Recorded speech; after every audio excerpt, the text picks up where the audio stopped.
Hi everybody, Lisa Lavender, Chief Operating Officer of the Restoration Technical Institute, and we have a Where You Stuck Wednesday.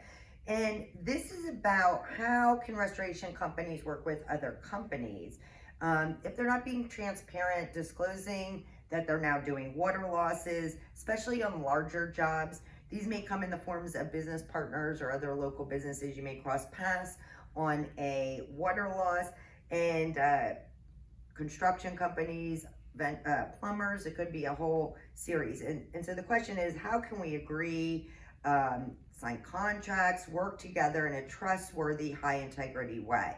So here's a couple things to speak to this. First of all, I go back, and there's not a clear roadmap for this stuff, but I'm going to give you some tips to help you think through how to handle it. So at some points it may be an education. So when I say education, we want to educate the property owner, our point of contact, right out of the gate and present ourselves. And so when we educate on who we are, what value we bring to the table, we're positioning ourselves in a positive way for if that decision gets made. Second of all is, you're not going to, we have to have a clear focus of our values and who we are, and not get deterred by others who may not have the same behaviors or thought processes. So we want to really kind of stay in touch, focus on yourself and your own values, and do the right thing. We cannot control the behaviors of other people. And I often tell people this all the time, and that's whether it's us as an individual or us as an organization or companies. We can only control ourselves and focus on doing the right thing.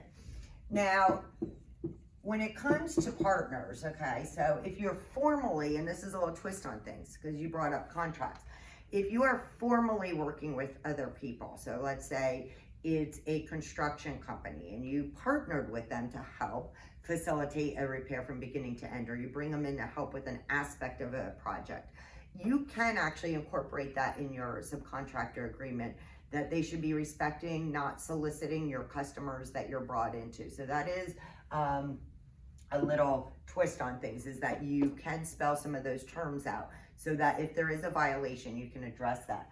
And you know what, the main thing is, again, it kind of ties into all these things on who we choose to be partners, focusing on our values, but we really want to build relationships and work with people that we can trust and trust each other. And so you know what that looks like, you know what that feels. If there's issues, then it's best, sometimes there's not really much that comes out of the energy of getting into a confrontation. Find relationships that are built on mutual trust and respect for each other. So again, this isn't a real clear-cut thing, but I hope some of those tips help you. Please send in your stucks for our next Where You Stuck Wednesday. And definitely check us out online, because our online training programs are ramping up.